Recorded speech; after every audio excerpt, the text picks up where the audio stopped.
अनुभव, आत्मा का अनुभव पढ़ रहे थे हम लोग। आज हमें बता रहे हैं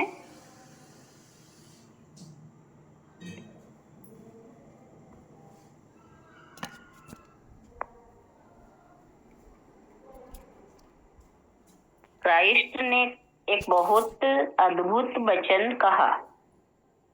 उन्होंने कहा, जो तुम नहीं चाहते कि दूसरे लोग तुम्हारे साथ करें, वह तुम दूसरे लोगों के साथ मत करना।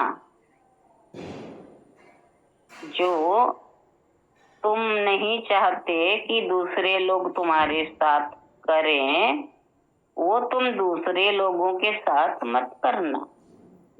इस छोटे से वचन में सारे धर्मों का सार आ जाता है। अब तक मनुष्य ने जो भी श्रेष्ठतम विचार किए हैं, अनुभूतियां की हैं, वे एक छोटे से वचन में आ जाती हैं। तुम दूसरों के साथ वो मत करना जो तुम नहीं चाहते कि दूसरे तुम्हारे साथ करें। मैं नहीं कहता कोई मेरा अपमान करे, तो मुझे दूसरों का अपमान नहीं करना चाहिए। मैं ये नहीं कहता कि कोई मेरे ऊपर क्रोधित हो, तो मुझे दूसरों पर नहीं क्रोधित होना चाहिए।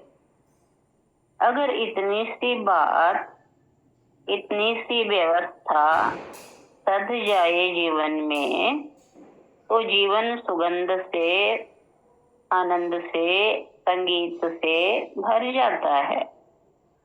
लेकिन कैसे होगा?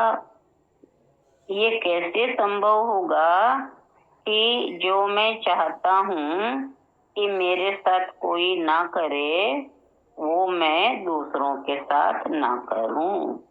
ये तभी संभव होगा जब मुझे अनुभव हो जाए कि जो मेरे भीतर बैठा है वही दूसरे के भीतर भी विराजमान है। इसके लिए यह संभव नहीं हो सकता। ये तभी संभव होगा जितना प्रेम मुझे अपने प्रति है, उतना ही प्रेम मुझे दूसरों के प्रति भी पैदा होता है। तभी संभव होता है जब मैं सब लोगों के भीतर एक ही परमात्मा के निवास को अनुभव कर लूं। इससे पूर्व असंभव है। क्राइस्ट के जीवन में एक उल्लेख है। क्राइस्ट एक गांव के बाहर ठहरे हुए थे। कुछ लोग एक स्त्री को लेकर उनके पास आए। कहा, इस स्त्री ने व्यभिचार किया है, हम इसको सजा दें। पुराने धर्म की किताब में लिखा है कि इसे पत्थर मारो और मार डालो। उन्होंने क्राइस्ट से पूछा कि इससे दो बातें साफ हो जाएंगी।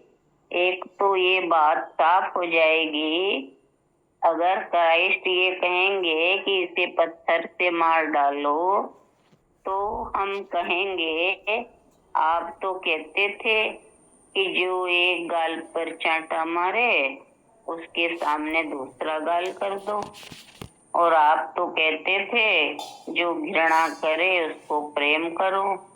आप तो कहते थे जो चोट पहुंचाए उसे क्षमा कर दो। फिर आप ये क्या कह रहे हैं? और अगर क्राइस्ट ने कहा इसे पत्थर मारो मत, ये बुरा है, तो हम कहेंगे ये तो धर्म ग्रंथों के विरोध में कह रहे हो, आप तो धर्म शास्त्र के विरोध में हैं। इस वजह से वे एक स्त्री को लेकर क्राइस्ट के पास गए और बोले कि इसके साथ क्या किया जाए।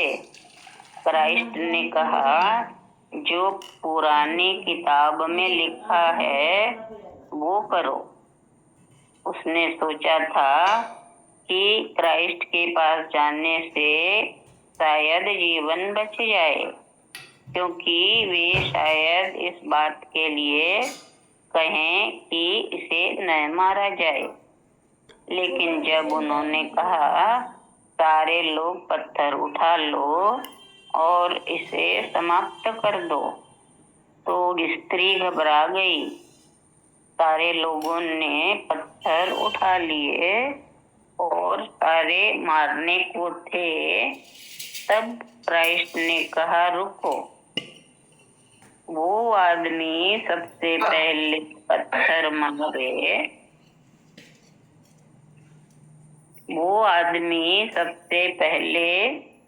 पत्थर मारे, जिसने कभी व्यभिचार न किया हो या विचार भी न किया हो ऐसा करने का। पूरी भीड़ में एक भी ऐसा आदमी नहीं था जिसने व्यभिचार का विचार न किया हो।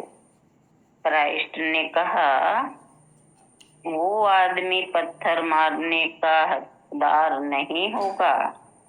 वे पत्थर नीचे गिर गए और लोग वापस चले गए।